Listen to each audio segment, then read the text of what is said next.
To remove that number 30 from that makes one feel so old, right? And 30 years takes a long, yeah? No, that's even a tougher question, no? And it is not a mistake. Good afternoon, people. Good afternoon, people at the back. Hey, thanks. Okay, we're all awake. So I was told that I have about 2 hours. Can you imagine this? And I said, what happens if it is, if I don't have so many slides? They said, no, these people have a lot of questions. So anyway, 2 hours may not be enough. So between me and lunch is your questions, just as FYI, right? So the more you ask, the further away lunch is. And we'll see how that goes.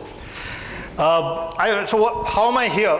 A couple of days back, SHRM approached me through a common friend and said, could you, share your thoughts on talent management to the JK organization? I set aside everything else and I said, this is going to be a privilege. It's not often that you get to speak to companies of this stature. And I said, of course. So first of all, thanks to SHRM for making this happen for me personally. To me, just after listening to the morning speakers, I've already learned so much. So I think it's a privilege and a pleasure to be here with you today. I hope I'm able to share some thoughts, kindle some thinking with you over the next hour and a half, and then we see where it goes from there. There is a Q&A session at the end, but you don't have to wait for that. So if you've got something urgent, what they call this head exploding question in your mind, just raise your hand and we'll take it from there. Yeah. Purely coincidentally, so they asked me also, they said, SHRM said, hey, you don't have to even have slides. I know we're not giving you too much notice. You can go there and just share your experience. Now, one of the most frightening things for an audience is a speaker without slides, because then you don't know when the speaker stops, right? So I said, no, that's not going to happen. I want to give an enjoyable experience. So there are 45 slides. So those of you who are mathematically inclined, just keep count, when to wake up. There are 44, 45 slides. It's kind of when you should wake up and say, okay, thank God this guy's done. I have a small movie at the end. We'll come to that at the end. And it speaks brilliantly by one of the best management gurus in the world that ever lived on exactly the kind of challenges that you're talking about, and really the culture of a place that creates a high-performance organization. Yeah, some of you may have seen it, of course. For those of you who have not, we'll share this video at the end. Okay. I have called this, so I was thinking about what to call this, and I said, why not right to talent? And I've been in the business side of the world for 27 years. And one of the challenges always has been for me to get the talent I want at the place I want at the time I want. It's not a trivial story. I mean, we've heard of it in the morning. There are many people out there, but we just don't get what we need at the time that we need at the place that we need, right? So then I thought about it a little bit more, and then I said, hey, it's not just right to talent, it's really right to right talent. And purely coincidentally, that was really the theme in the morning as well. You just don't want anybody. You want the right people around the table with you, and then you want to groom them and make them great people. So my story today is about sharing thoughts from some great companies on how they've managed this, sharing thoughts from my own experiences about what this is all about. I'm going to start with a little bit of jargon. So really unjargoning the jargon, because just to bring all of us to the same place, from where I am coming. I know this is like taking, coal to Newcastle or laddus to Tirupati, whichever way you want to look at it. But at least from the platform that I'm speaking, where I'm coming from. So I'd like to spend a couple of slides on what this jargon is, and some of the practical stuff that's happening out there in the world. What are great companies doing to attract, retain, grow talent within the organization? And of course, my own personal experiences. What did I do to create the kind of ecosystem that I needed in my companies, right? So I'll put all of this together, and we'll see where this goes. There'll be a lot of stories inbuilt, right? So as we heard, stories are great ways of remembering points. So I'll talk about a few stories from my personal life and from professional life about how we did what we did. Yeah. Let's start with this. So what is talent? Right? And this is a question that all of us struggle with. And you get 5 people into a room, you have 7 definitions, that kind of stuff. So I went around looking at all the online dictionaries. Right, that's the place to look for anything. If it's not on Google, it's not there, right? That kind of thing. So I said, let me go out there and see what talent really means when defined by the gurus. It's a marked innate ability.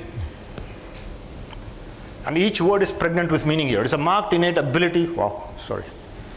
As for artistic accomplishment, there is one M.F. Hussain.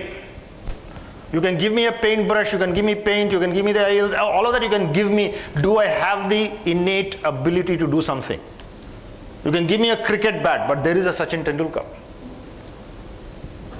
You can give me a piano, but hey, I'm not Ilayaraja, I'm not A.R. Rahman. Where is this one definition of talent that we are speaking about, right? The other one is a natural endowment. These are very respected dictionaries. Almost all dictionaries carry similar words, right? It's a natural endowment. Something that I have innate, inbuilt. The last piece is a person or a group with such an ability. Now that's an interesting one. What does it mean when a person or a group has this innate ability? I don't know how many of you have heard of Cirque du Soleil. Anybody have heard of this? It's a circus company. Cirque du Soleil, it's a French, originally French. It stands for the Circus of the Sun. Cirque du Soleil is French for Circus of the Sun. Now circus really is going out of fashion. Yeah, I mean you take your children to a circus just to kind of give them that experience, but circus as a major form of entertainment is going out of fashion. And Cirque du Soleil recognized this. And they said, we'll be out of business if we don't do something dramatically different. Because circuses, who's going to spend that kind of money to spend a couple of hours in a circus, watch a few animals dance around and then leave? You get more fun out of television almost for free.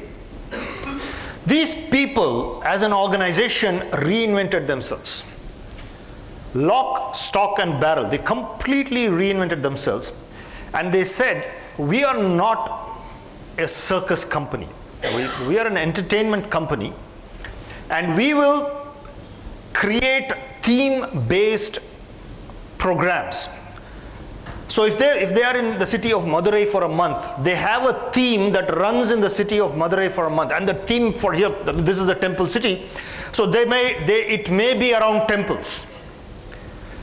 And because of that kind of reinventing of themselves, Cirque du Soleil is one of the most profitable, one of the most successful circus companies anywhere in the world. You can go to YouTube, you'll see a lot of their acts, mind-blowing acts. And each one of the artists in the circus is this kind of talented person. Each one of the artists is hand-picked. They are brilliant at what they do, and then they come together and they create magic. Unfortunately, in corporate world, many a times, these kinds of definitions are completely useless. And I'm using this strong word, and useless definition. The primary reason is, hey, how many Sachin Tendulkars are there? How many M.F. Hussains are you going to reach out to? These people, if you look at the definition, it says natural endowment. That's God-given. You cannot put out an advertisement there, JKO wants God-given talents, please apply. Not going to happen. But this is the way many people define talent. And they say you are either, up here or you're not talent. That's not the way corporate world works. We want what is appropriate for us. We want people that will deliver the results, the business results, the people results that are expected of the company. And what you need may be completely different from what one of your competitors need, may be completely different from what other industries need. And the reason is, some of you may have read the Dell Way. There's a book called The Dell Way, written by Dell, where he really articulates the complete process by which Dell runs its company. And of course, immediately all the shareholders, etc., they say, hey, this is nonsense. Your complete strategy is now out in the marketplace. Why did you do this? Because what was Dell famous for? Dell Computers was famous for first bringing out into the market the just-in-time, mass customizable personal computer. So your computer could be completely different from mine, could be different from hers. Mass customization made possible by his process. And when Dell was interviewed on this book, and he said, you put out all your corporate secrets for public to see, he said, I challenge anyone to duplicate this. I challenge anyone to duplicate this. And it has not happened. And it's the same thing here. What is the ethos of JK? Is not something that other companies can copy. It's not something easy for other companies to replicate. Similarly, if you try and copy the ethos and the culture and the value systems of another company, it will fail within who you are.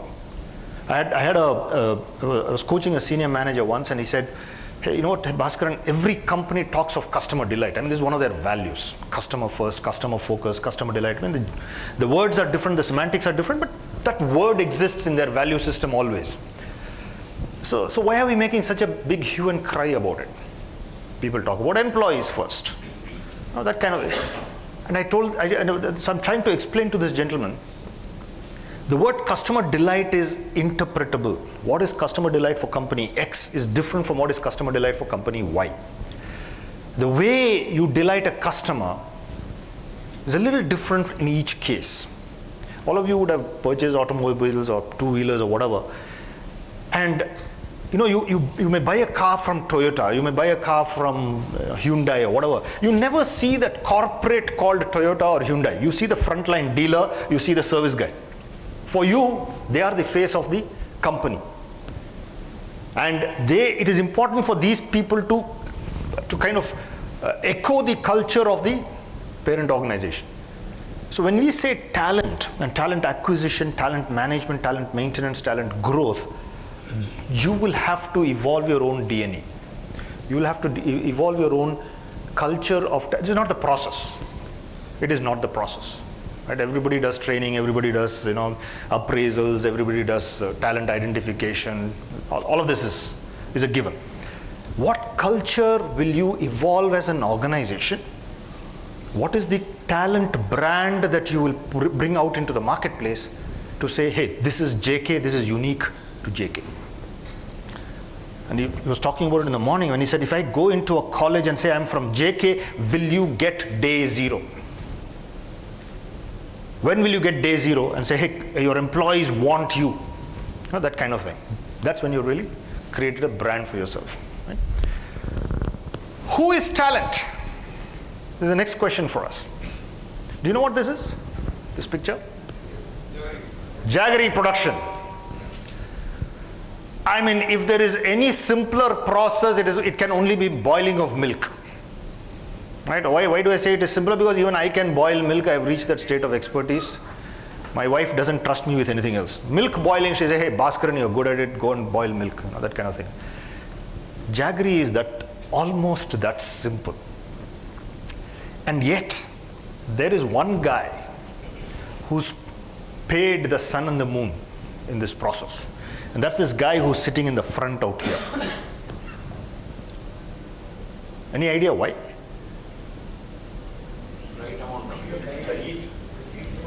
There is a couple of seconds in this whole process. Ladies who make sweets, or gents who have watched ladies make sweets, they know this, right? Of course, there are men who also make sweets here, but they lift this sugar syrup, and it must drop in a fine line. It must not drop as droplets. Now, there's a few, even in a vat of that size, there's just a few seconds of window where that ideal constitution is reached. And for some reason, only this guy seems to know what that is. So he's kind of, smoking, drinking alcohol, all of this kind of amazing stuff he does. He somehow arrives at this right location for this window of 10 minutes. And he's just watching this thing heat, and then he's periodically doing this and watching the sugar syrup drop, and then finally he'll say pour. Nobody second guesses him. Nobody asks him, no clue what you're doing. Who are you to tell me to pour? None of this nonsense. There's no democracy there. When he says pour, they just pour. And then you get great Jaggery. He's a wanted man.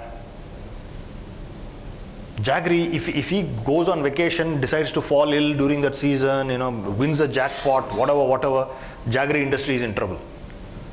Is he talent? For them, yes. This is the concept of right talent. You need horses for races. Everybody need not be Einstein. You need horses for races. Whom you need in your organization, who you think is talent, because that role decides that.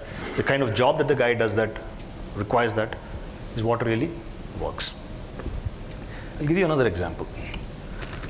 When I was working in Philips, the front office desk, right, a typical front office desk, and you have people who receive calls, and these were the days before people had mobile phones. So the front office desk was really almost your single point of contact for your customers to talk to you. I had a lot of foreign customers. Now when a foreign customer calls in this board number, and the security guy picks up the call, I want to talk to Bhaskaran. What? Right? So this foreigner with his accent is trying to reach out to me. The guy simply says wrong number, put the phone down. Yeah? And this was getting frustrating. Customers would then start sending mails and snail mails and say, Bhaskaran, your front desk is rude. I hired a lady for 6 lakhs an annum because she could speak 3 languages, very poised, understood foreign languages, understood foreign accents, and could actually make the connection between customer and us. Invaluable. Invaluable. Front desk person earning that kind of money, unheard of. But it was hurting business. It was hurting business. Customer is always right. You do what you need to do to make it happen. Right? So the people like this are sometimes also talent. It's not just the thinkers. These people are doers. Exceedingly, we were talking about execution leadership. This is execution leadership at her level. Very important. She understood that she was not in the business of connecting 2 phones. She was in the business of connecting 2 people. Because if I'm not at my desk, the customer still needs to talk to me. So she reaches out. She finds out where I am. She says, hey, customer X is calling you. Can you take the call? Wherever I am. And she'll make that connection happen. That's the difference. Interesting question. What's your take on this? How many people should form the talent pipeline? Any number, any guess, any percentage? 80%. 80%. Good number? 80% of your people, phenomenal performers. 20%? We got the 80-20 rule now down. 80 and 20. We can't get any. So a lot of research was done around this kind of topics, and this Dave Ulrich came up with this formula. All of you know Dave Ulrich, of course, he's our HR god. So square root of the number of employees you have. Fairly simple. This is not in contradiction with the 80%. Let me clarify this. We'll talk about this 80% business as well. But his point was, if you have a talent pipeline, a funnel, and in that funnel, you must have at least a minimum of the square root of the number of employees you have. So if you've got 10,000 employees, you're talking of 100 people in that funnel. In your organization, you're talking about 30, 40,000 employees. You know what that ratio should be. 400, 500 people, 300 people, whatever. As JK organization, not JK Cement, not JK Tires, etc., as JKO, do you have those many people in your funnel? Do you have their complete history with you? Is that history known to this room? Does everybody have a common list of 300, 400 people, whatever it is, of your high potentials? This is your challenge. Well, of course, JK Tires will know its high potentials, JK Cements will know its high potentials, and each of these companies will know its high potentials. Our job, I think you've got a great group coming together for this, is to bring that into a common Excel sheet. Make it public to you people. All of you must know who is on that list. And then reach out. Hey, I want person X, I want person Y. When can I have it? Things like this. Yeah. I'll come to how it happens in a couple of other companies, but this is something for you to think about. You need a common database for sure. JKO deserves that common database. If anything is taken away, please take this away. Work on this. It's not an easy list. It needs maintenance. This is not a write-only document. Yeah, you write once, forget ever. No. It's a live document, updated quarterly, with new names, take off old names, vagara vagara. But it is something that needs purposeful action from your side. Okay. What is then talent management? Organization, all the attempts that an organization makes to recruit, keep and train the most gifted and the best people that you have. Here there is a challenge. The concept of gifted and the ability to recognize a person who is gifted. Any engineering students here by qualification? A couple of you. So one of the things that we learn is something called the Heisenberg's uncertainty principle. It says you cannot know two things at the same time at the same place, right? So if you're measuring something at atomic level, if you're measuring something, if you measure its velocity, you cannot measure its position. Both cannot be measured at the same time. There's scientific proof for this. Identifying gifted people is of the same challenge, is the same kind of challenge. If I know nothing about music, can I identify an Ilayaraja or a A.R. Rahman? Guy sitting in front of me, he's waving his hand and saying, hey, you know what, I'm gifted, I'm A.R. Rahman. What do I tell him? Behave. I will tell you when to raise the hand. Am I the manager or are you? A.R. Rahman behaves. This is one of the biggest challenges in identifying gifted talent. Our job as HR is therefore to make it easy for our line managers to do this. I'm going to talk about the challenges of the line managers in doing this. But one of our jobs is not in identifying the gifted people, but in helping the line managers identify those gifted people. They don't know how. Honestly, they don't know how. I'm coming from that world. It is difficult for us to identify the gift. We're just looking at these people as resources. That's it. So if you can help us identify who these gifted guys are, half your job is done. Then we'll know what to do with them. How do you unearth them? So I had a manager who said, hey, Bhaskaran, stop polishing these gems. This is nonsense. Uncover the diamonds. Because managers are extremely good at polishing gems. We are operational people. You give me a piece of gem, I keep on polishing, and as long as I can meet my KRA and that this and the other, I'll polish the gems. Unearthing diamonds is, we don't know how to do that as line people. Teach us that.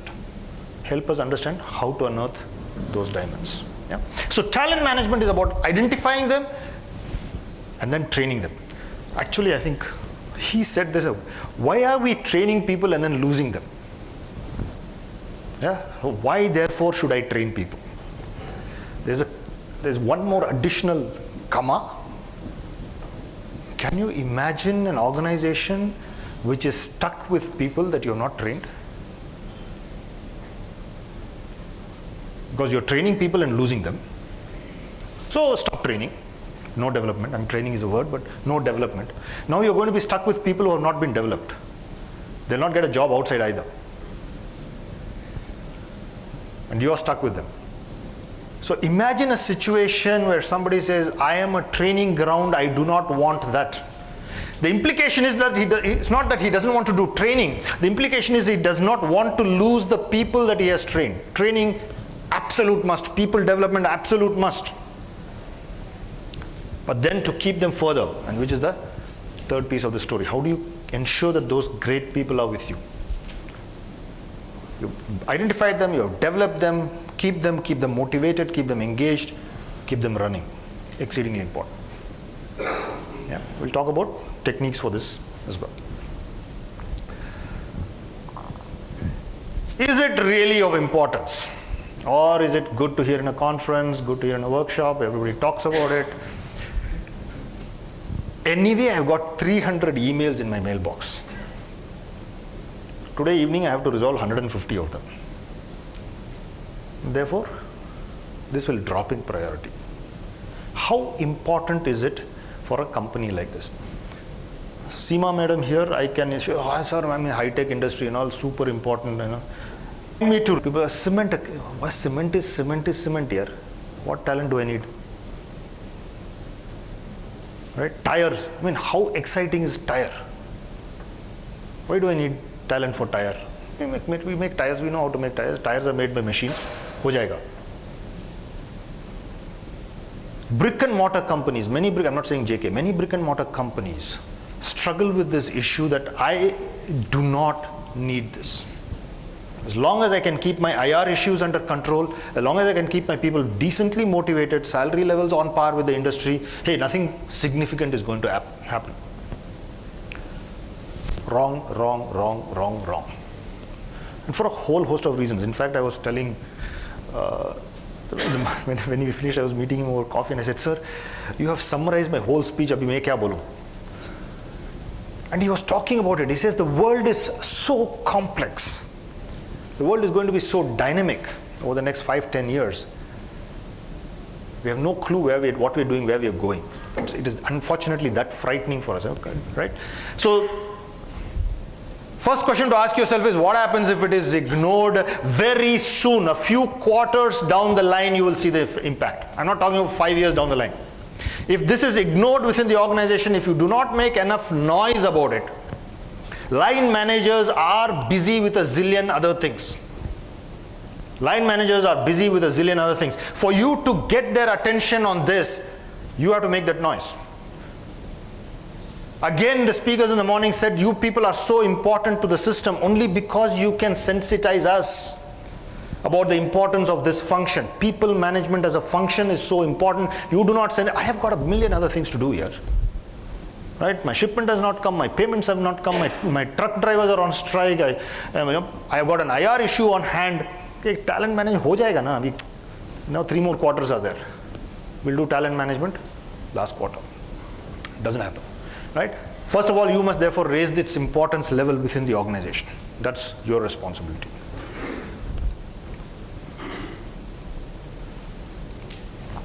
So let's talk about this a little bit more detail. Do you know what this is? You guys belong to Discovery Channel or something. These guys know everything about everything. They sometimes say, no, I don't know, sir. It gives me like a little bit of pleasure. Parthenium. Of course, you know the history of Parthenium. Congress grass. So Parthenium is a weed. Okay. So I have a small garden in front of my house. And I got serious about it over the last couple of years, and I have discovered one thing. So this is one thing. What is this?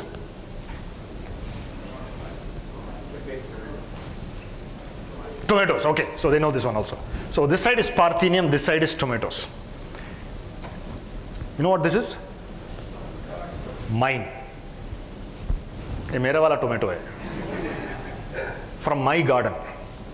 Look at the difference. This is what I wanted. This is what I got. And you know what? I take pictures, put it on Facebook, ABCD, all of that, mera tomato aa gaya. And then I look at my neighbor and that guy's got this. I found out another thing about growing talent. A tomato plant, and actually afterwards I realized all useful plants, there's one way of distinguishing them between a weed and a useful plant. If you pull a plant out of the ground, if it is hard to pull out, it is a weed. If the plant you pull out and it comes out easily, it's a useful plant till you pulled it out. Right? Because after you pulled it out, it is useless anyway. Tomato plants are of the same category. You can just pull it. A child can pull out a tomato plant from the ground. But a Parthenium plant, you need a professional gardener with professional tools, and it comes back in 2 days. Talent development is of this kind. Great talent is difficult to identify, but once it is identified, it can easily move. Very mobile. Great talent is very mobile. It is a plant of this kind. I worked in the IT industry for 20 years. The difference in productivity between an average engineer, good engineer, right, a great guy, and an outstanding engineer is 1:10. 1:10. No other industry sees productivity differences of this order. When you have this guy who is productivity 1:10, this guy is so good, his managers struggle to keep him busy. Because when the manager gives me that job, I am gone for 2 weeks. I'm busy doing that. Whereas my colleague, same college, same training, same experience, vagara, vagara, the manager gives him the job, next day morning he backs up, next. I don't have work. 2 weeks ke kaam kiya? You had 2 weeks of work. What did you do? Oh, done, sir. This is the kind of productivity differences you see in this kind of industry. How can we identify that kind of talent, groom that talent, keep that talent engaged, and work with them?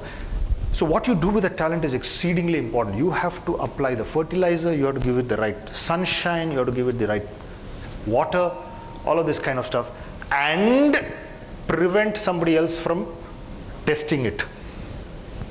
Yeah, they'll just uproot it and we lost a talent. No. Yeah. Yeah. Just one more thought. One more similarity or the difference between weed and a useful plant is a weed replicate itself very easily. Thank you. Weeds replicate. I have a rose plant, 2.5 years old. I'm yet to see a rose. Nothing happens, nothing exciting happens.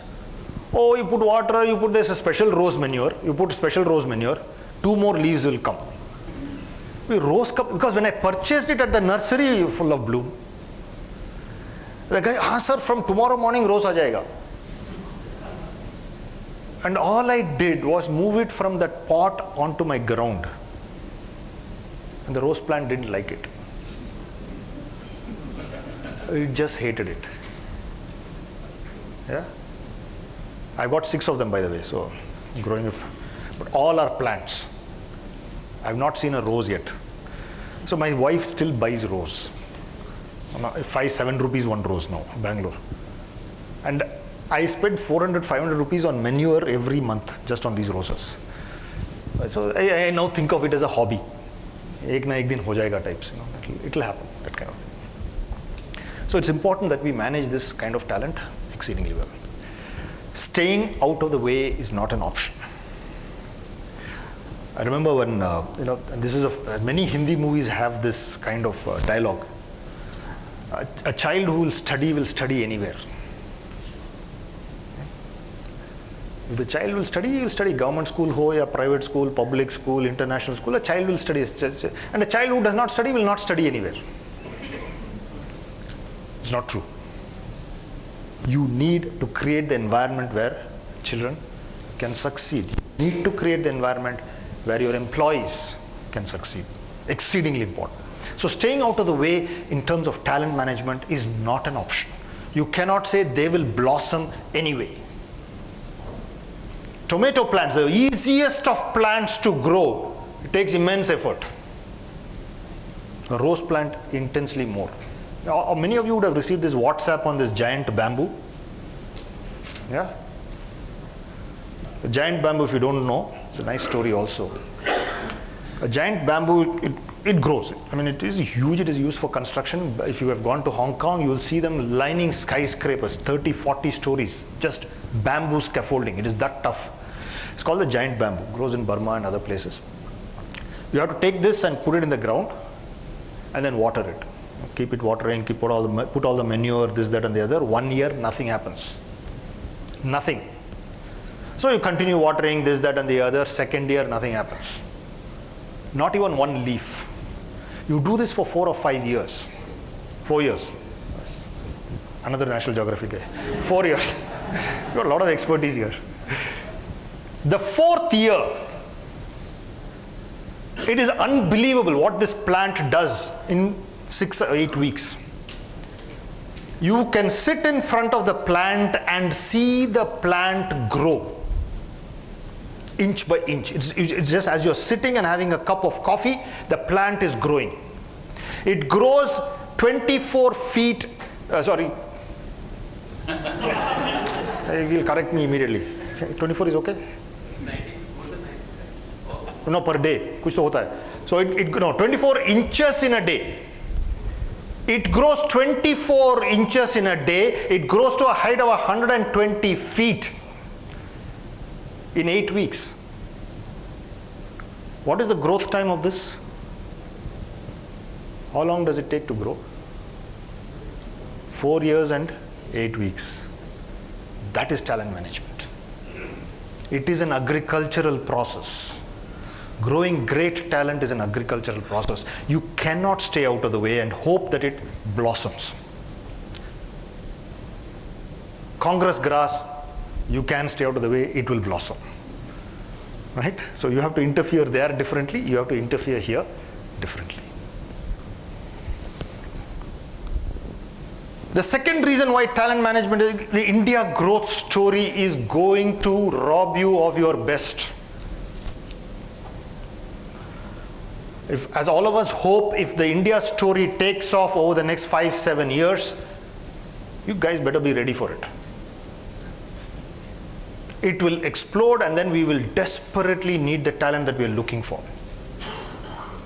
And mind you, 9 out of 10 cases, the talent is not available outside. You have to groom it within. They're just not available outside. And when new companies come up, I'll give you an example. Huawei. All of you have heard of Huawei today. Huawei set up office in Hotel Leela Palace. They still have an office in Hotel Leela Palace when they entered Bangalore, 1995. So they just looked at your pay slip. They doubled it. 1998. They looked at your pay slip, they doubled it. No questions asked. They didn't interview you, nothing. The first 150 employees, they seeded in this manner. They needed to because Huawei was an unknown brand, it was a Chinese brand, you didn't trust them. You needed to set up office in India. They just bought the market. I mean, it's very difficult for a human being to resist a 100% jump in his salary. Yeah, I may love the company, I may love the work that I'm doing, hey, but 100% jump, I mean, nobody offered me that one, so I continued with Philips, but that tells you about more about me than Huawei. So, but that's the kind of thing, right? So, the India growth story is going to hit you. It doesn't matter which industry you are in, you are no longer a monopoly. Companies will come in, they have the financial muscle power to take away the best of your best. Machines anybody can buy. People they can't, right? So this is the second reason why you must focus intensely on talent management over the next 5 years. Intense. New business cycles will require, what is the meaning of this new business cycle? So, how big do you think e-retailing is today? How big? What's the percentage in terms of GDP and or turnover, whatever? It's 2%. in India, the Flipkarts of the world and the eBays of the world, etc., account for just 2% of retailing today.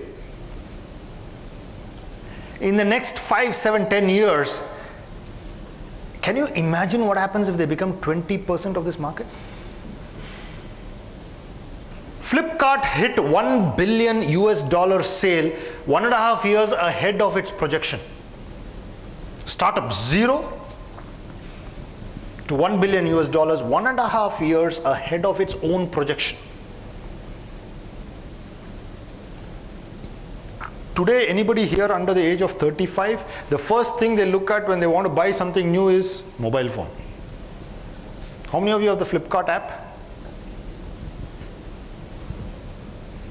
You are under 35, sir. Amazing. You rock. Yeah? This is where the world will go, and your business models are going to change because of this. If I wanted to buy a tire, I look at Flipkart first today. Right? Because otherwise a tire is a commodity, there's a number on my tire, I know I want to replace the tire. I look at Flipkart, am I getting 200 rupees cheaper? I don't have to go to SJP Road in Bangalore and hassle with that guy, haggle with him, so on and so forth. Tire gets delivered. Convenience. This is going to change the way we do business, dramatically change it. Are your people capable of handling these changes? So one of the inputs you need, we were talking morning, they were talking about business strategy driving HR strategy. One of the inputs you people will need is understanding how business wants to conduct business. Because if business decides to conduct business differently, you need different kinds of people manning those functions. It's very important. HR, we were talking about, that's why I said his senior Singhania's speech was a complete summary of what I wanted to say. Your use of technology. When I was in Philips, you people have this salary certificates, experience certificates and so on, right? So an employee has to request, and then you make one and print it out and sign it, and the guy has to come and stand in the line, pick it up and so on and so forth. Philips, we moved away from that completely. If an employee wants an employee certificate, experience certificate, he does it online. He clicks a button, a certificate is printed out, a PDF form is sent to his email with a digital signature. He takes it, prints it out and says, there's no HR involvement. There is no manager involvement. Salary certificate. What value add has a manager got to do in providing a salary certificate? Forget salary certificate. We got away with approval for domestic travel. If I'm going to travel, let's say I'm going from Madurai to Delhi, I am going to tell my manager, right? I can't just disappear. I'm going to tell my manager, hey, I've got some business meeting in Delhi, I hope you're okay with it. I'm going, we have a conversation, he says, yeah, go, come back. I raise a travel request, it goes directly to travel desk, they issue the ticket. I travel to Delhi, I come back. I raise my travel expense report, CC to my manager. And the copy, on the two, it is to finance. Because what is the value add that my manager has in signing off on an expense report? What does the manager check? Bhaskaran actually came back. Manager is not going to check my per diem. Manager is not going to check whether I stayed in the right class of hotel. Manager is not going to check whether I took air or train or bus or car or whatever. Manager is just signing almost blindly on the document. Is a manager responsible for any of those numbers? No. Finances. If finance catches me fooling around with those numbers, finance is going to tell the manager, hey, Bhaskaran did something funny. Check it out. These are going to hit us. The way we do business is going to change. And the younger workforce is completely intolerant of these things. They're intolerant of these things. They don't like bureaucracy of any kind. If they do not see value add, they stand up and ask questions. I'm coaching an executive in another company, a car manufacturing company. The guy was one day, sitting around and almost in tears. I said, "Kya hua sir?" He said, "In the past, if I got a graduate trainee, they take GETs, graduate engineer trainees. If I got a GET from college, he would sit down and listen to what I said and just do that. Today, whenever I tell my GET what to do, he'll say, why?" Now, the problem is this gentleman didn't have the answer to that question. Historically, we've been doing that. Now, the GET says, and this is a GET fresh out of college, right? He says, "Sir, if I can do it in a better way, can I?" Now, what is his manager thinking? "Oh, process ka kya hoga?" Okay, it gets even more exciting. So this company, this car manufacturer, had a problem with the way its dealers were perceived with the public, with the customers, right? So the company never talks to the customer. It's always through dealers, right? So they set up a standard operating procedure for the way a car dealer would interact with the company.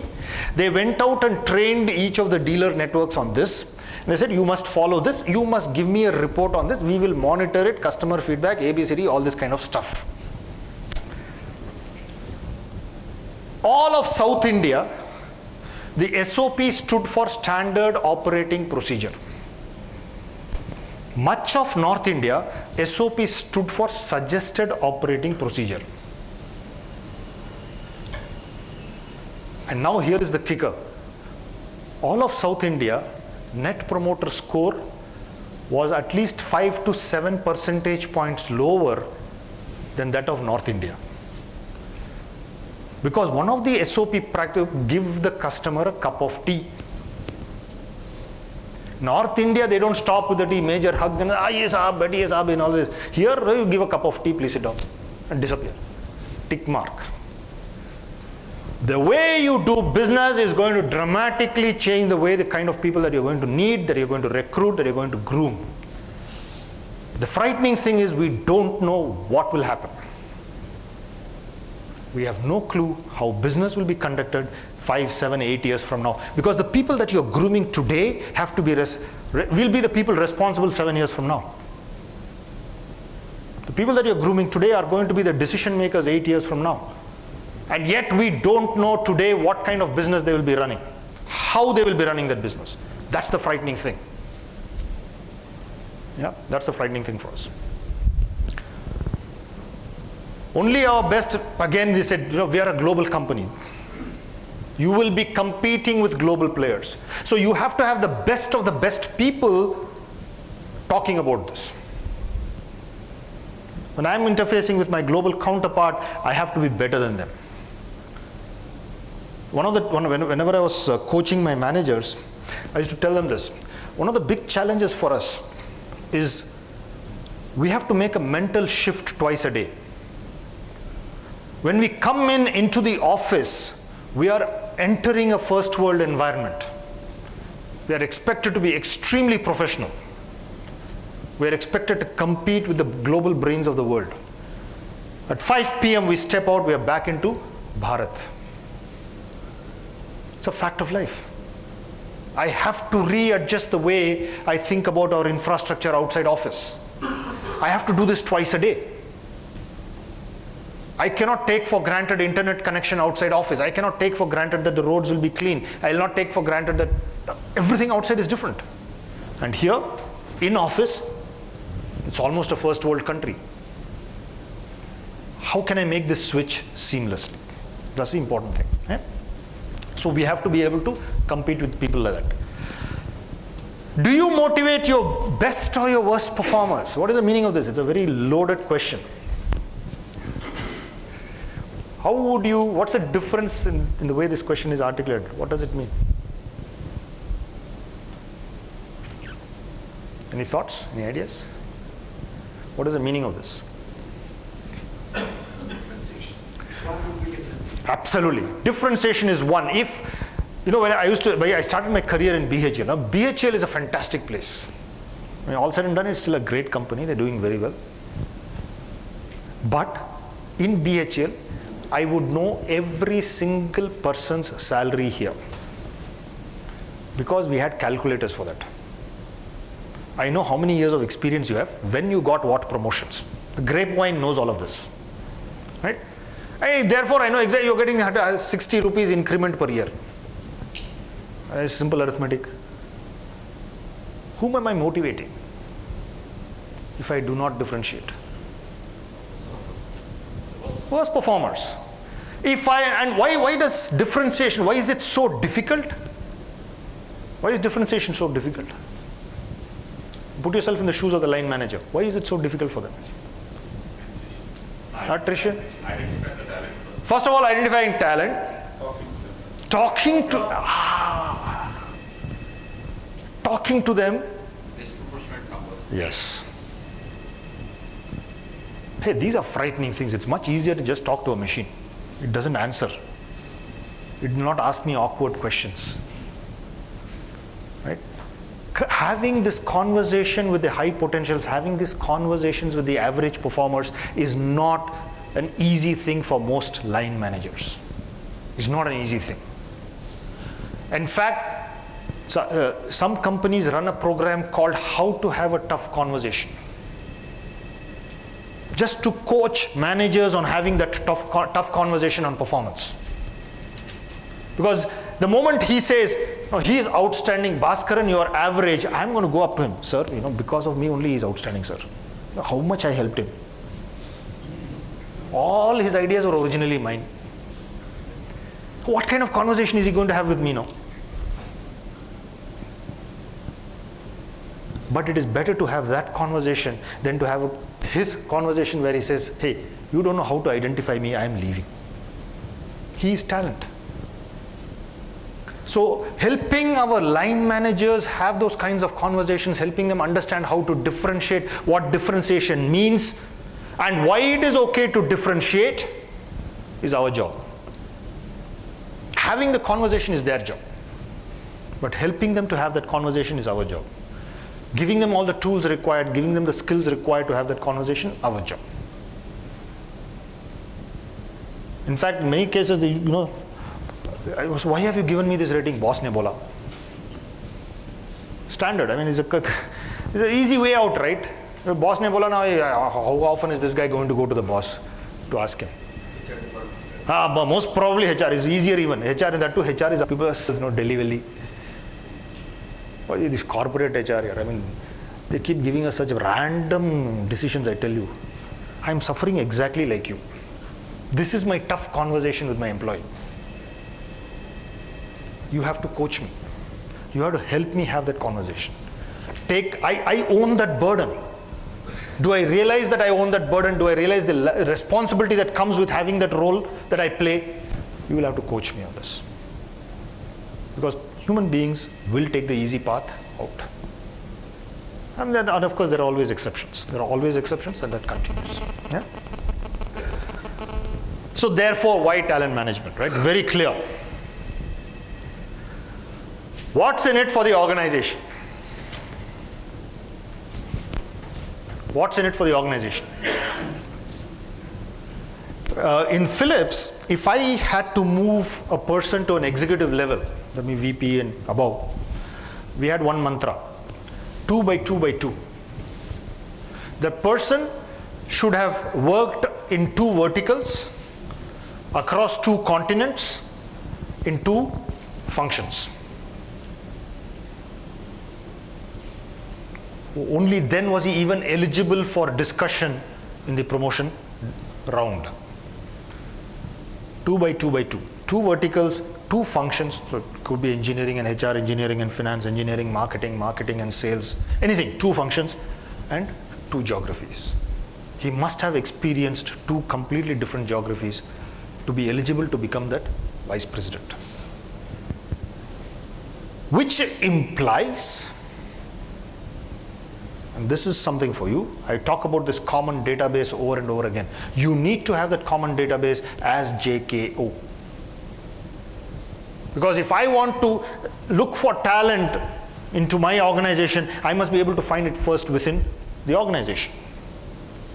I must have access to that information. Then I will tell him, hey, I'm looking at hiring you. Make that available. It's not easy. It's a cultural change. IT piece is easy, but the rest of it is a difficult thing. People have to willingly share information, stuff like this. Yeah. For the person, talent development, I'll tell you, human beings want to grow. If they are a professional, they want to grow.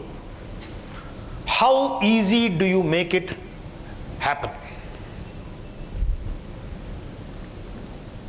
Companies today add the training budget as part of CTC. So I am given 10,000, 15,000, 20,000 rupees. It's mentioned in my offer letter, it's mentioned in my increment letter. Bhaskaran, you have 20,000 rupees as development budget. Now it becomes Bhaskaran's responsibility to spend the 20,000 rupees in the year. What do you think Bhaskaran is going to do? He will hound his manager. Yeah, it happens. Is that practiced here as well? Not yet. He will hound his manager till I consume that, and preferably 25,000 rupees. You give me budget of 20,000, I will ask for 25. But I will hound my manager till I get that done. My manager, and why? What's the kind of conversation I'm having with the manager? Sir, it's part of my CTC. It is my right. You put it on my offer letter. It's my right. It's a contract. These are the kinds of conversations employees are having. What is this?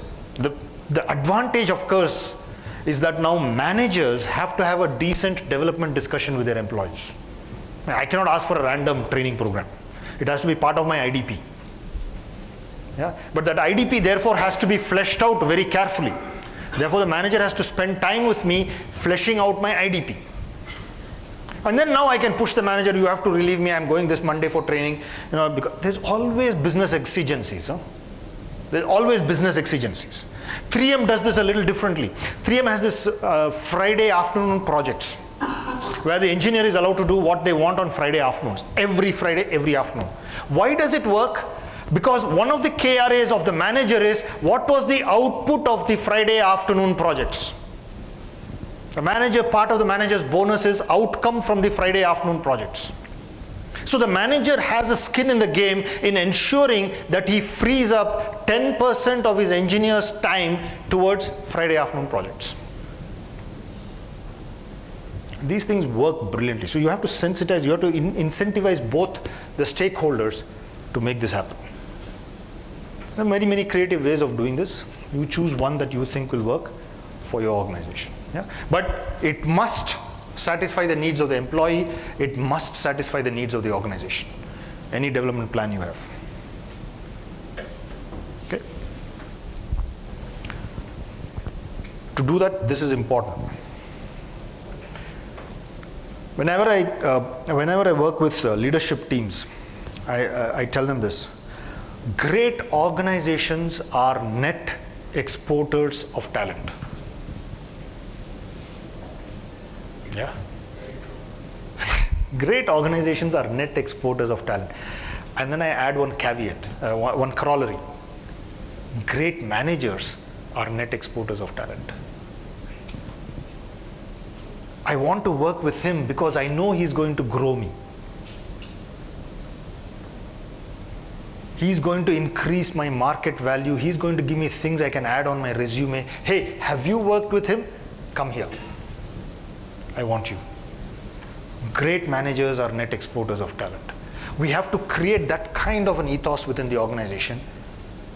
You have to have a few stars that begin this, right? So you have to identify some great people managers, enable them to become net exporters of talent because they love doing this. Huh?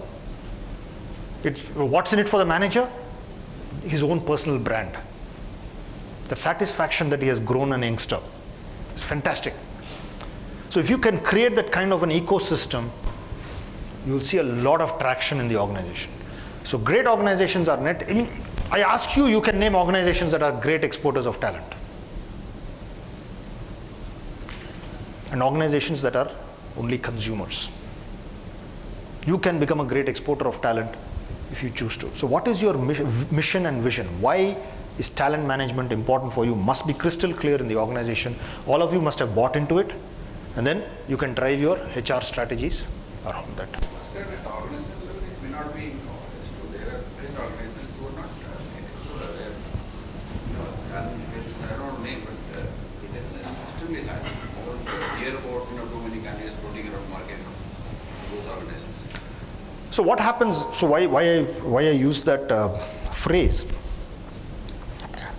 In a great organization which has talent development as a primary agenda, I will soon grow to a competence level, quote unquote competence level, where I'm knocking on the top floor. There's no vacancy there. For good reasons, there's no vacancy there. But I'm now ready for that floor. So if there's no vacancy there, I have to find a top floor elsewhere. Or you yourself grow. Yeah, but then the organization has to allow me to create another top floor. That's also fine. I mean, I completely understand that. As long as you have that opportunity, you're okay. That's why I'm saying you have to think as JKO. You may not have the top floor in JK Tires, but I'm sure there's a top floor in JK Cement that's also vacant. Will you give me that person? That kind of thing. If it is not possible, then the guy will look out. But the good thing is you have enabled him to do that. Right? You have created an ecosystem where it is possible to grow leaders. That's the important thing.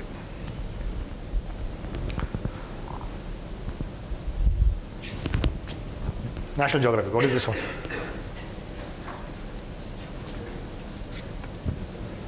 Flying birds. These are geese. Yeah. Many birds fly in this formation, the V formation, and there's a nice scientific explanation. We don't know, of course, whether it's fact or fiction, but the scientists have come up with a nice explanation for this. What happens is the leading bird switches places because the leading bird has to fly the most. It's most difficult to occupy that position. So they keep switching places so that the rest of the birds fly in the drag. So they are flying long distances, thousands of kilometers. They don't get tired. Yeah. They keep changing. They keep rotating the leader's position. Why is this a talent paradox? Because these guys fly alone.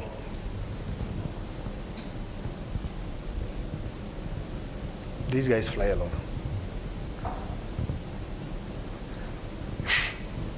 This is a problem for us. We want great team players.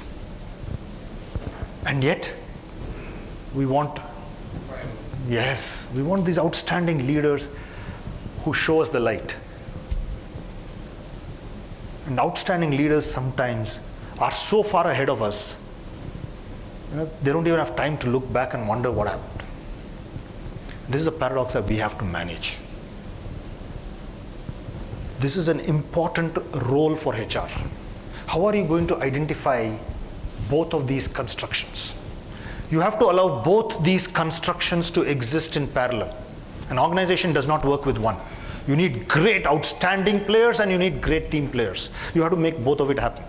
The bigger challenge is how to confront the eagles. Yes. That's a bigger problem. They are called, in management jargon, they are called brats. The eagles are called brats. How many of you have seen this movie, Good Will Hunting?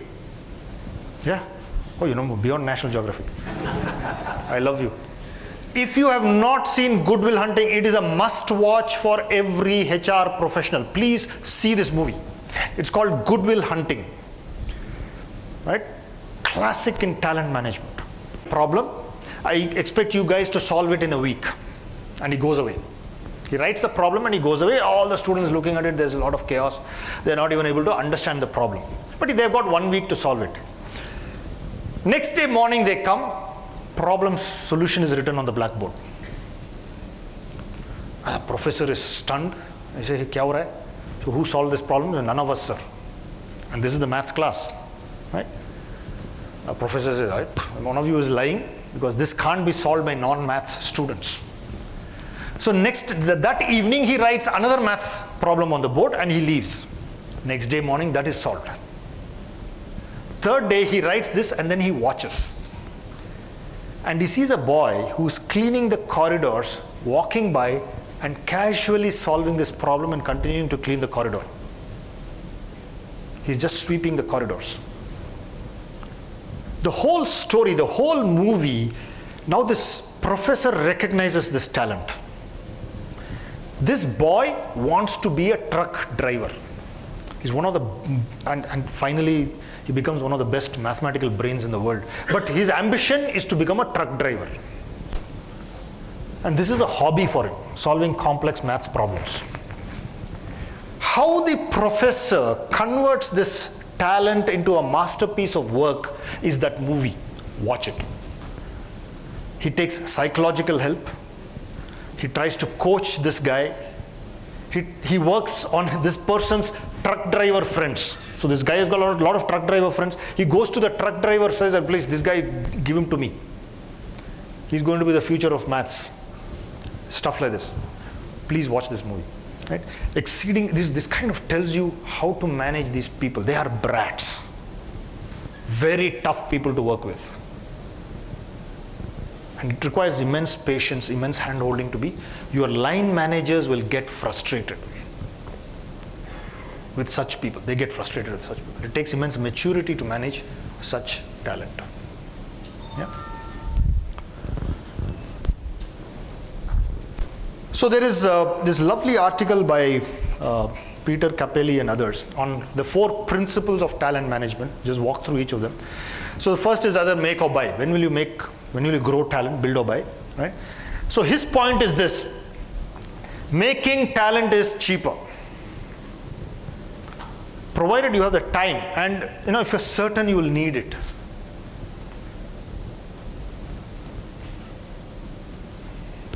Do you think there is, so for those of you under 35, do you think there is going to be a change in the way manufacturing happens the next 10 years?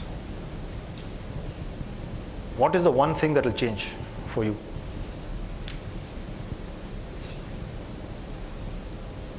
That will completely upturn the manufacturing world. Outsourcing? Man to machine? Robots? 3D printing. Very soon, in my lifetime, in your career time, I'm going to go online, I'm going to give my part number, I'm going to go to a neighborhood internet kiosk and print the part for myself. I'm not talking 30 years from now, 50 years from now. You remember how dramatic, the youngsters may not know this, the rest of us will know, how dramatic the change was when we started doing laser printing. We had to go to this internet kiosk, a lot of bhav will show, kala aao, parson aao, all kinds of things, right? This was 15 years back, not that long back. If you had a laser printout in your hand, wow, you have arrived in life. That was the scenario 15 years back, just 15 years, look at where that is. 3D printing is reaching that stage. Last week I saw a TED talk, a human liver being 3D printed. Pizza machine is available now. Yeah, pizza machine. Pizza is printable today. A pizza is printable today. Edible. Nothing wrong with it. Organic food is being printed today. I'm hoping I will be alive to see a condition where I can walk into a dealer's showroom, car dealer's showroom, he'll give me all the configurations, I choose my configuration and say, come tomorrow morning, it'll be printed. I can sit behind a glass wall, I will see my car being printed in front of me. Targeting a human heart for 2020. Human heart for 2020. Guys, this is not going to go away. If you are not on it, the train will leave the station. Remember, I don't know if you, the seniors here will still know this. Paint was a big challenge for us. So when you buy paint, you got discrete colors. Yeah. How is paint made today? Household paint and all this. Right? You remember the advertisement that used to come up? Yeah, Mera Wala Pink or something like this, right? Mera Wala Pink. You know why it was important for them to advertise this way, Mera Wala Pink? Because my pink is a little different from her pink. In the past, it was not possible to have my shade of pink. Today, how do they do this? So, I mean, look at it, technology-wise, it's so simple. They have white paint and they have dye. Exactly. Then they just mix the dye in the right proportion and they just mix the paint and you get the color that you want. It's 2 million. I mean, it's infinite almost, but yeah, 2 million is a large enough number. Same thing. Your technologies are going to change so significantly. All the futurologists today are worried about one thing. They're worried about one thing. In the past, they could predict what would happen 10 years out, 15 years out. They could predict this, right? If you have read 1984 by George Oliver, everything that he said in this book, it's a science fiction book in 1984. It's called 1984, published in, he wrote it in the 60s. In the 20s. 20s, yeah, 60 years before that, 20s. Everything that is written in 1984 is true. What now futurologists are saying is, I have no clue what is going to happen 10 years from now. It doesn't matter which industry you talk about. Whether you talk about transportation industry, you talk about healthcare industry, you talk about telecommunication industry, you talk about construction industry. They do not know which direction these industries are moving even in a space of 10 years. They cannot predict it. That's how dynamic this is. US universities are worried today that students who enter the university today as undergrad and they leave the university 6 years from now as a postgrad, these universities are saying, I have no clue what work they are going to do in 6 years' time. I do not know what industry to prepare them for. That's how dynamic this is. The prediction is over the next 25 years, technology would change as much as it has in the last 2,000 years. Whatever change humankind has seen in the last 2,000 years, you will see more than that in the next 25 years. In the field of genetic engineering, every day we are doubling our knowledge. We have been doing this since 2005. Every day, not every month, every year. Every day we are doubling our knowledge. Why? Because of the internet. Democratization, universalization of knowledge. Everybody has access to the knowledge. That's how dramatically things are moving. Have you people heard of Innocentive? Please look at this website, innocentive.com. Innovation incentivized. What companies are doing today is they throw up a problem into this website. And there are many such websites. They throw up a problem into this website. Anybody can give a solution. And they will say, if your solution is chosen, I'll pay you $20,000, $25,000, $50,000. Can you imagine if I'm a scientist sitting in Timbuktu, he has thrown up a problem onto this website. I think I have a brilliant solution to this problem. I contribute my solution. He chooses it. I get $50,000. I am set for life. Because for a company, $50,000 is nothing. For an individual, wow. Like those Maximum is? Students. Students. Lego toy makers did it. Yeah. They said, let the children tell us What they want. Yeah. It's called crowdsourcing. R&D departments are being wiped out because of this. Sorry. Very worried. R&D departments are being wiped out because of this. You can crowdsource a solution from the best brains in the world, from the best laboratories in the world, because professors want these problems. There was an interesting problem that I saw recently.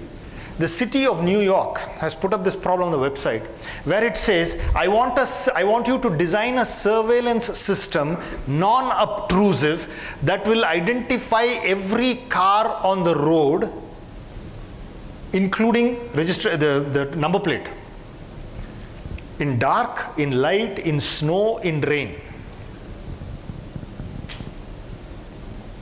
In the past, it would have required a full R&D department. Now it requires one email. Then somebody is going to answer. Government organizations have started using this website. That's how dramatically it is. Swachh Bharat Abhiyan. Come up and tell me, crowdsourcing of ideas is becoming big. It will change the way we work. Will your people, will your talent be able to deliver that? So are you going to grow them? Buying in time costs more. There are more risks. Right? It costs a little bit more. There are more risks. You have to be ready. You will buy in time if your forecast is not accurate enough. Strategic workforce planning, extremely important. You must push the business people to tell you exactly what roles will exist in the organization 5 years from now. Not what people, what roles will exist in the organization 5 years from now. Because you have to get ready to staff those roles. You have to start today. So work with your business partners, talk to them, find out what kind of roles will exist. If not, at least tell them, give me an estimate. And based on how accurate you are, you can either build the talent internally or say, you don't know what you want, I'll give it to you when you want it. On one hand, you said we don't know what's going to happen 5 years hence. Yeah. And on the other hand, we're going to them and say, what do you need 5 years? It's a paradox. That's why leaders get paid the big money. So it is a paradox, right? So yeah, when I say you don't know what you want, it's not that 90% of your jobs will disappear in 5 years, right? That's an unfair statement. But unless you ask your line managers to think about what they need 5 years from now, they are fighting today's battle and yesterday's battle. No? They got enough to do. You have to sit with them and challenge them. And strategic workforce planning is becoming a big deal for us. We need to understand how to coach these line managers on really articulating their needs. What do they need 3 years, 5 years from now? If they say, I don't know, what are you going to develop? If they can tell you, look, I need these kinds of people, then you know what to aim for. You have a target, right? So get that target through. How long will they be needed? Is another question that you should ask them. So you're asking me to, yeah. Okay. So you're asking me to build this talent, or you're asking me to buy this talent. How long will it be useful for you? Can I use this talent across JKO or only in your vertical? Because there are some specialists that can work only within the vertical. Those kinds of questions. And of course, this you must have resolved. Do you know this one? How do you recruit?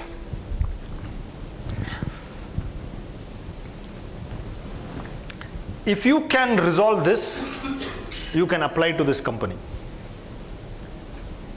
This hoarding is put out in front of American graduate colleges. Graduate students who can resolve this puzzle know where to apply. Others don't even know where to apply. Any guess which company? It's Google. So if you resolve the prime number problem, you will get the website. Then you go into the website, you can upload your resume. So if you cannot even resolve the prime number issue, this is one. Microsoft.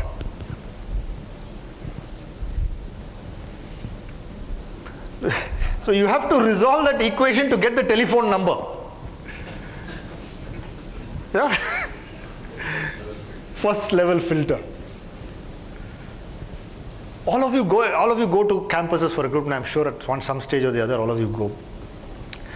So and some of us have this personal experience. My son is just graduated last year from RVCE College, Bangalore. He's now doing his MS in the US. So RV College, the way it is looked at is this. So there is something called this mass recruitment companies, MRCs. So MRCs are given day 0, day 1. Because obviously every engineer needs a job. I mean, that's top of mind for them. Whichever company, whichever domain, doesn't matter. I need a job first, and most of us are from middle class families. A job is important, right? After that is the dream job. I can then, if every person has been employed, so all my classmates have got a job, I can apply for the second one. And this is kind of some companies it's a hard rule, some colleges a hard rule, some colleges students have come to this understanding. So the MRCs pick up everybody almost, and then the dream companies come, and you have to say, this is my company I want to apply to. So you've got an option of applying to one or two dream companies. You need to create that brand for a dream company. You are not an MRC company. You are not going to recruit in mass. How will you create this dream company brand? Now my son is doing his MS in North Carolina State University, mechanical engineering. His specialization is thermal and fluid sciences. There is no campus recruitment per se for graduate students. So, but in this town of Raleigh, they have a job fair, and all students can come to that job fair from any college nearby, any college, and participate. It is the responsibility of the student to apply. There is no poster, the student has to keep a watch out when is the job fair happening, vagara, and apply. My son has written to 400 LinkedIn profiles asking for a job. 400 people he doesn't even know. And unless you do this, you show the initiative, you take those initiatives to get your own job, you do not get a job there. Computer science is different. Mechanical, civil, electrical, these kinds of fields, they have to do this. The other fact, this brand building exercise that you have to do in the campuses, industry institution, I'm working with the Manipal group also. Right? So the Manipal group uses me to kind of understand how industries work and so on and so forth. There are a lot of academicians there, they want this bridge. We struggle, and all fairness, we struggle with the education system because we have stayed away from it. I think the onus lies on us. And I'll tell you why. See, when you pass out of +2, when a student clears +2, he has got some basic knowledge. When he enters engineering, he's got 4 years' time to catch up on the concepts. The industry is at least 10 years ahead of that. It is impossible for a normal human being, an average, so remember, educational institutions are meant for average kids. It is impossible for an average student to catch up 14 years of technology in 4 years. They just can't do it. For them, I don't know how many of you understand, 8086 is a microprocessor. 8086 came out in 1976 or something, 1980 something. It is still taught in colleges today. The reason is 8086 is still rocket science for a student coming out of +2. And that's a fact for all disciplines. I mean, what is taught in an engineering college is still rocket science for them. How on earth are they going to close this gap to the industry from there? Again, from my personal learning with what my son has gone through, my son has got a research assistantship because the professor that he's working under has got a research project from a company in which part of the funding is this research assistantship funding. Companies are intimately married to educational institutions. Companies then have a right over that talent. We have to create that ecosystem in India. We have to work extremely closely with educational institutions, put up schools, put up chairs in those institutions, give them research problems to work on, because their timelines are slower. They need to catch up. Their timelines are slower. But give them research problems to work on. Microsoft, SAP, Oracle, etc. They populate the educational institutions with their tools. Because when the student leaves the college, he's used to Microsoft. He's used to SAP. That's what he's going to promote. We can do the same thing. But we have to reach out. The educational institutions find it extremely difficult even to get the time of day from business people. It is of course, barring the top few. When we talk of the IIMs and the IITs and so on, there are exceptions, but a majority of them. Madurai College of Engineering, next door to you. And this is not CSR. You're not doing it as a, it makes perfect business sense. When I used to recruit from colleges, I will make an open offer to the students that I have given the recruitment letter. You will do your summer internship with me. Because we recruit in the, by the time they finish the 3rd year, we recruit them. Then there is a summer break, 3rd to 4th year. You get 3 months with them. Get them into your campus. Do the summer internship with you. Make it part of that offer letter. Students love it because they have to do a summer internship. They are desperately looking for companies to do this. Hey, they are already your employees. You've given them an offer letter. Use that. But you have to make creative ways of engaging with education institutions. Your future talent is out there. Step in, you can pick them up. Yeah. So what I used to do was for people with in the process of recruiting people, I had 100 resumes, 1 offer. Freshers were a different ballgame, but between 2 and 6 years, 100 resumes to 1 offer. People between 6 and 12 years, it used to be 30 resumes to an offer. Yeah. And for people above 12 years, it was really more employee referral. More than 70% of my senior management was recruited through employee referrals. Because at that level, you need to trust the guy. His value systems must match yours. He must want to work in the kind of domain that you're speaking about. Again, morning they spoke about it. You don't want a guy who wants a job. You want to pick up a person who's not looking for a job. Right? You must motivate that guy to join you. Things like this. That comes out of employee referrals. LinkedIn is based on this concept. Passive seekers. Yeah, but passive seekers, the point is this, right? You find a name called Bhaskaran on LinkedIn. What do you know about Bhaskaran? It's just another resume.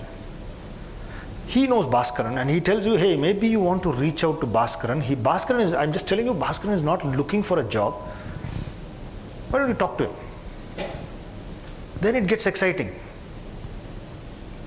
Yeah. Now you know that there's a guy called Bhaskaran, supposed to be good talent, doing a great job, and he's not looking for a job, therefore he must be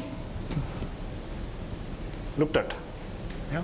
Employee referrals work a lot and phenomenally cheap. Yeah. Employee referral is one of the cheapest ways of picking up people. Putting an advertisement in the newspaper is a sheer branding exercise. I've never got a decent resume from a newspaper ad, and all of you know this. A fantastic branding exercise. I'm not saying that, sir. She says it's like marriage. What is that, right? Employee referrals work. Do you people have an employee referral scheme? Yeah. If it's not robust enough, if it's not giving you these kinds of percentages, relook at it. Employee referral is most of the time I will refer somebody who is looking for a job. Yeah, so the issue is this. That's why I'm using it only for the senior people. Because senior people have a little bit of maturity, right? I'm not going to refer. My name is at stake also. I'm not just going to refer anybody and everybody. So even if I refer, I'll say, we can have a conversation with this guy, but I'm not comfortable. Because he's a friend, I have to refer him, I will refer him. But then I'm going to give you real names of gems. That adds to my value. And the innovative ways of doing this, 60,000 rupees is typical referral fees. You pay lakhs for a HR consultant. Employee referrals is half of that. Don't give him money. Hey, trip for 2 to Singapore, 3 days. If your referral joins me, stays for 3 months, you and your spouse go to Singapore 3 days. How much does it cost you? But wow, a trip to Singapore, all expenses paid. Brand value is completely different then. Yeah. choose appropriate locations, not Pattaya and stuff like this. His husband and wife going together. But these things work wonders. Junior positions, Dubai. Same money. In money terms, it is same. But you're not giving, because it's 60,000, again 20,000 goes as tax. Punjab is left with 40,000, etc., etc. Be creative in the way employee referrals are worked out. But phenomenal too. Phenomenal too. Let's look at managing uncertainty. I've got 5 minutes more. Poor cost of long term. So this we spoke about. Here it is centralizing all development programs. Many companies centralize development programs. Primary reason is, again, you get a common database of people. Everybody knows who's going through this training. Corporate HR knows this. So you get a common database of people. That helps wonders. And then the talent pool is what we spoke about. A common talent pool. Improve, hire more frequently if you have to. If there is a problem, hire more frequently. If you know if there is a more kind of rhythm to your hiring, fine. If it is not, you have to get into this hiring more frequently kind of scenario. Developing talent internally. We spoke, how are you going to show returns on training? I think this is kind of the holy grail for HR. Yeah. How will you show return on training programs? How will you show, has anybody really significantly changed after this? You can't take the risk of not training the guy. How will you quantify what has happened at the end of this? So on and so forth, right? So It's $1 billion question. it's $1 billion. Of course, I don't even claim to have an answer yet. The problem really, the flip side is you cannot afford not to train. That's the challenge. Because then you're left with people who are unemployable anyway. But those, not the 100%, but to a large extent you can know it, whether it is really good. Absolutely. The bigger problem is this. The bigger problem is not you understanding whether ROE exists or not. The line managers don't know what to nominate their people for. They are not trained. I'll give you a very simple example. One of my engineers has a communication issue. Please send him to communication program. Standard response. So HR accumulates all communication program, English class bhej diya unko. Right? The fault is not HR. The fault is that the line manager has not interpreted what this communication issue means. Am I unable to communicate to an audience? That means I'm introvert, I'm shy, I have fear of crowds. That's a different intervention altogether. Am I not able to communicate because I don't have content? You can send me to any English class, the level of content will not change. Am I not able to communicate? I may be a fantastic communicator one-on-one, only tough conversations I can't have. Therefore, the cause for this issue is not resolved. The managers are not trained on identifying the cause of the problem. They know the symptoms. They don't understand the cause. Yeah? That's something that we need to train them on. These are standards, sharing development costs. So as I said, help your employees understand how much you spend on them. Right? If it's not part of the CTC, help them understand what you're doing for them. Very important. Right? We used to measure retention differently from attrition. And that's something that you may want to think of. I don't know what you do here. So for us, retention was, and this is because it's a very dynamic industry, number of people who are with us 1 year back, who are still with us. That is retention. Number of people who were 2 years back, who are still with us. Attrition is the number of people we have lost this year. I'm not too much worried about infant mortality because they don't yet have the competence I'm looking for. But after a year, year and a half, they become invaluable. Those are the people that matter to me. So looking at a retention metric different from attrition metric gives you a whole new insight into your talent management challenges. Yeah. Spot talent, clear performance versus potential. You have to identify this. Self-selection works wonders. Put out all your jobs on an intranet portal. Is that allowed? So you at a JKO level you have got list of jobs, right? Can I apply? Do I have to tell my manager?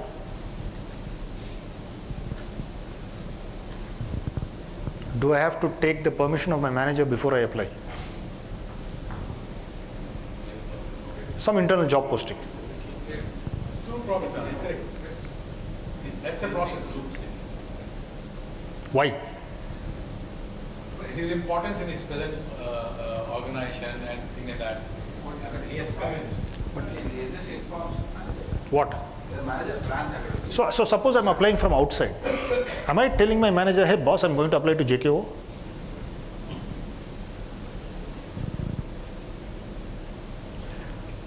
%60–70% of the companies today do not keep the manager in the loop for internal job postings. The manager cannot hold a candidate back. It's a significant change in culture. If I apply for a job, if the receiving organization finds me suitable, and especially if I am talent, the organization has to make way for me. Because if you don't give me the job I'm looking for, somebody else. Yeah? Not been very successful in many industries. I don't know if they will not go Tatas. They tried to do it initially and open up, But then there were lots of restrictions. Yeah. Ultimately, they led to a guy leaving the company. Exactly.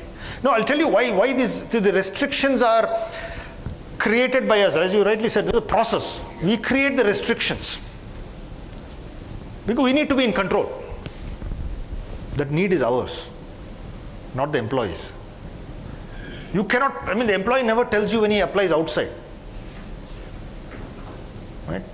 Many companies are, but it starts at the senior levels first. So at some executive level and above, it starts first where it goes on.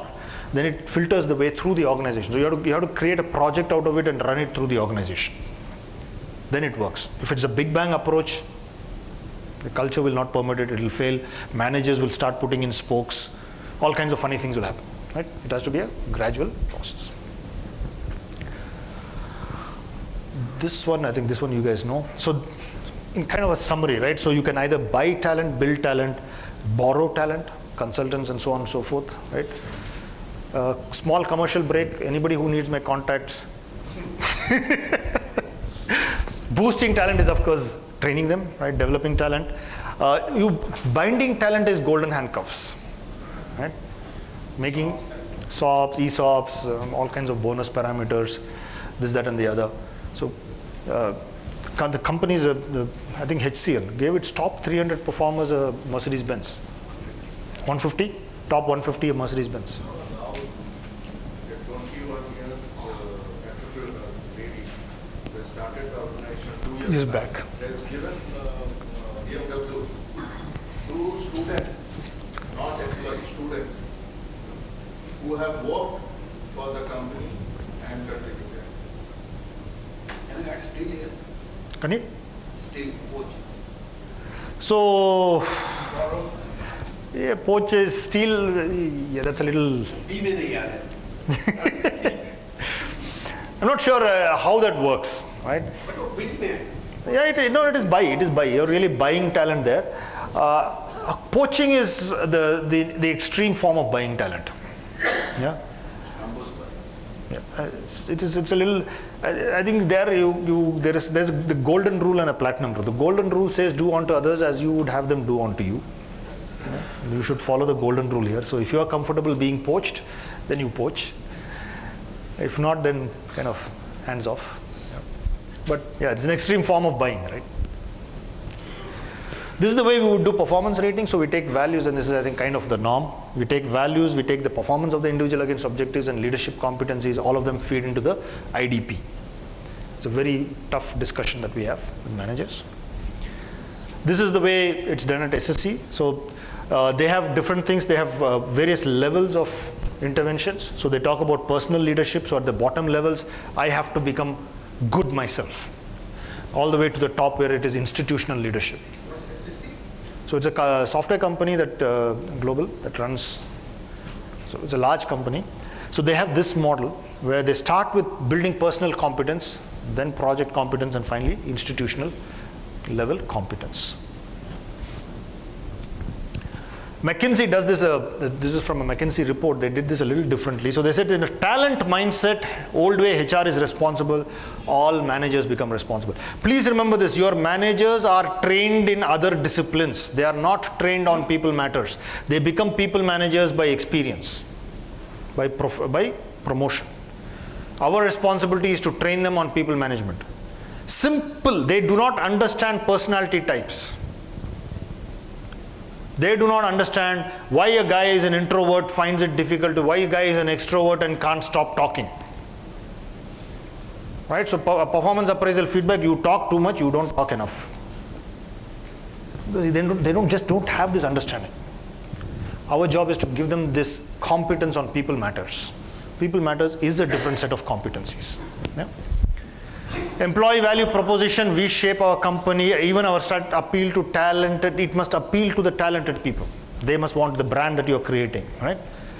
Recruiting is like marketing.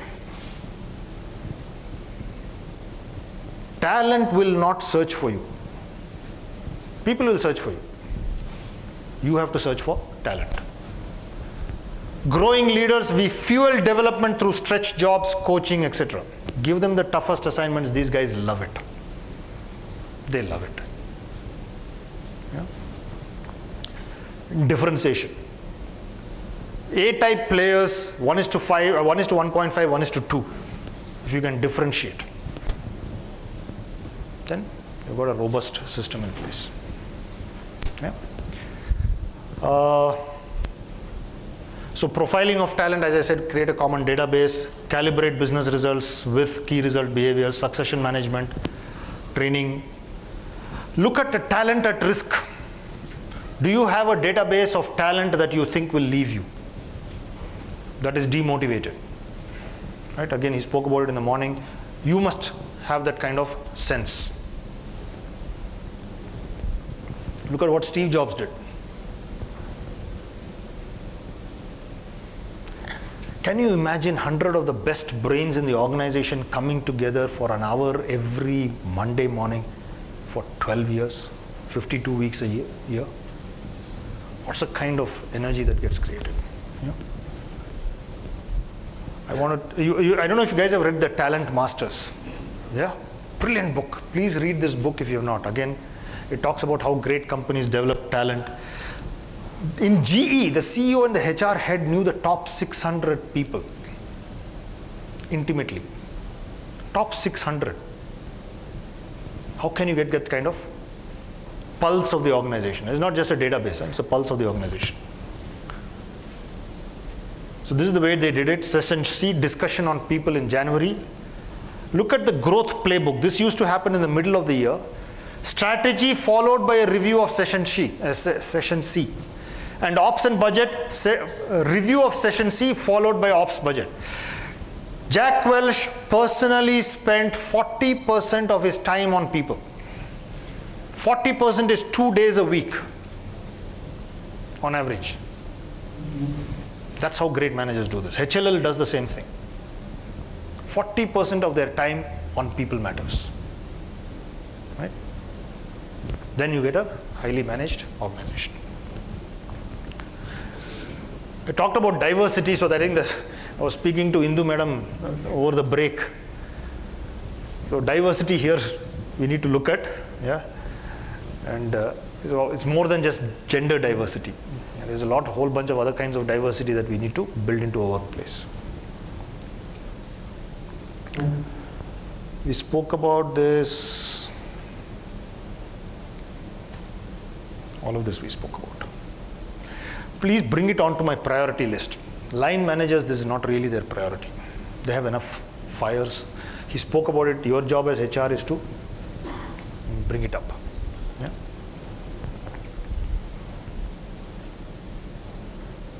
So give them training. Give your line managers a lot of training on people-related subjects. A lot of training. They are overly objective and analytical. They hate it when people don't conform. Yeah? And they don't recognize this. The shortest distance is not a straight line for people. We need to give them that training.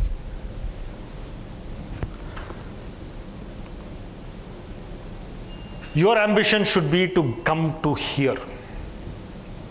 That's what your ambition should be. Move this bell curve to the right. Any questions, any thoughts?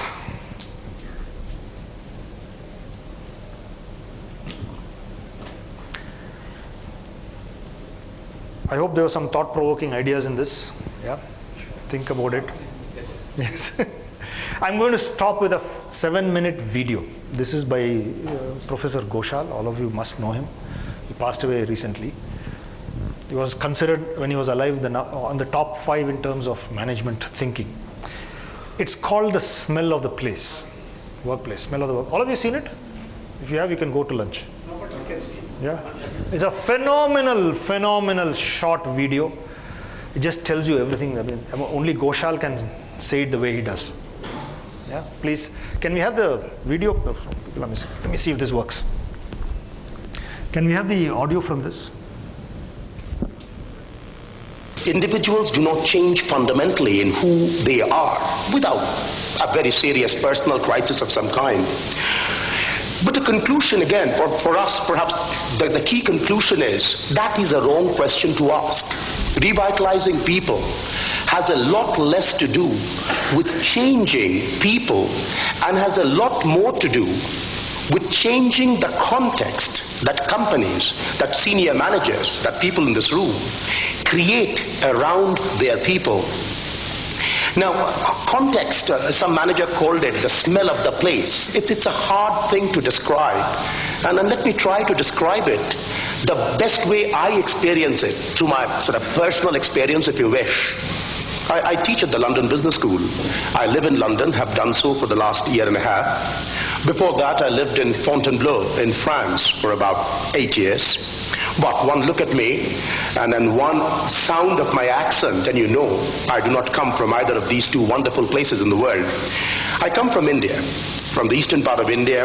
My hometown is the city of Calcutta. So every year I go to Calcutta in the month of July. That's the only time when my children have a summer vacation. Now, Calcutta is a wonderful town in winter, autumn, and spring. But summer, well, the temperature is 102, 103. The humidity is about 99%. And I feel very tired. Most of my vacation, I'm tired. I'm indoors. I used to live in Fontainebleau. And this I genuinely challenge you. Go to the forest of Fontainebleau in spring. Go with a firm desire to have a leisurely walk. And you can't.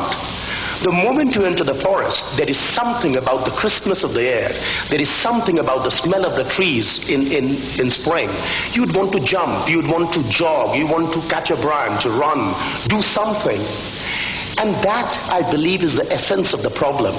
Most companies, particularly large companies, have created downtown Calcutta in summer inside themselves. And then they complain. They say, you are lazy and you don't take initiative and you don't take cooperation. You are not changing the company. This is, it's not about changing me.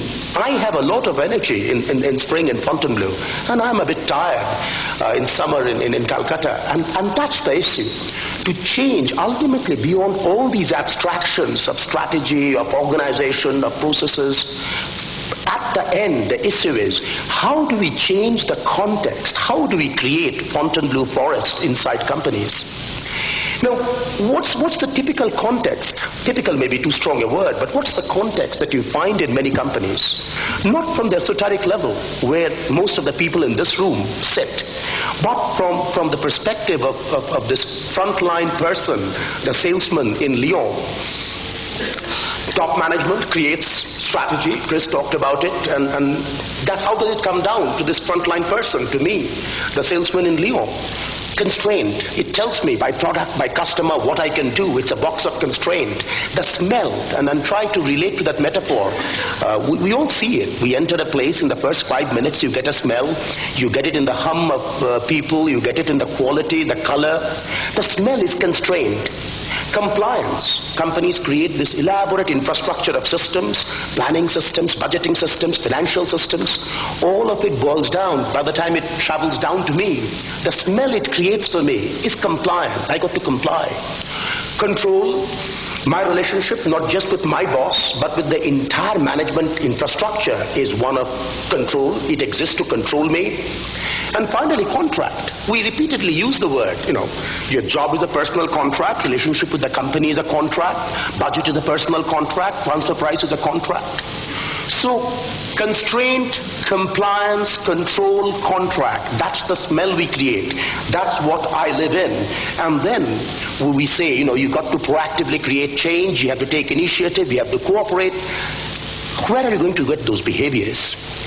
What we found in our research, on the other hand, is a few companies that have created an environment that we describe as the dimensions of stretch, discipline, trust, and support. And let me take a minute or two to explain them.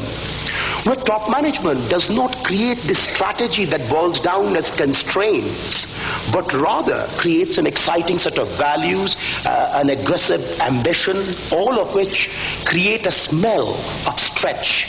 Not stretch, we want to be a $100 billion company or anything, but stretch in the sense every individual all the time is trying to do more rather than less. Not compliance or all these systems that create compliance, not compliance, but discipline, embedding norms of self-discipline. And you can see that in companies. You can see where day-to-day behavior is shaped by these embedded norms of self-discipline. Self-discipline is, yes, it's meeting the budget, but it's much more. It is if a meeting starts at 9, everybody's there at 9. It is if people collectively agree to a decision in the management committee, even if individually you disagree, you do not start challenging that decision or unraveling it immediately outside in the corridor. I mean, in Intel, you see this norm, agree or disagree, but commit. Yes, people debate, people argue, but at the end, a decision is taken, and then agree or disagree, but commit. Self-discipline. Also, not control, but support. The whole role of senior management changes where they are not seen as the exercisers of control, but as those who exist with one purpose only, which is to help me win by access to resources, by coaching, by guidance. And finally, not contract, but trust. And trust more than this very contractual sense in which we use the word trust. Trust in the sense that says, if you carry that card, I may be in Australia and you may be in the United States. I may have never met you, but the fact that you carry the card is good enough for me to let go of the safety of business as usual and fly, knowing that you will be the safe pair of hands at the other end. So stretch, discipline, support, trust. And I'll invite you, don't take those words, don't intellectualize those words, but try to sense the smell that can be created if those are the norms of behavior. And our research says two things. One, it is possible to create that smell in companies. There are companies, and of the companies that were part of our sample, 3M is one example where a management can create the smell and protect it over long periods of time. That's assertion one. It is possible to do it and protect it. Assertion two, it is also possible for a determined management that has inherited more of the downtown Calcutta in summer to convert it to the Fontainebleau forest, to that new context. And while we do not know Alcoa or Piat very well, I mean, from the discussions we were having this morning, some of that has been done in their companies, but we have seen others where it has been possible. And the statement that we would make is, ultimately, what's the test of quality of management of a company? Performance, we know, is a very noisy measure. This, to our mind, is a real test of quality of management. The context that managers create that shapes the behaviors of people, creating this stretch, discipline, trust, and support. So, ladies and gentlemen, I invite you to create Fontainebleau. Yeah, I think it's a fantastic adventure. It's a worthwhile goal. And I think JK deserves it. Yeah. Thank you very much. All the best. Yeah.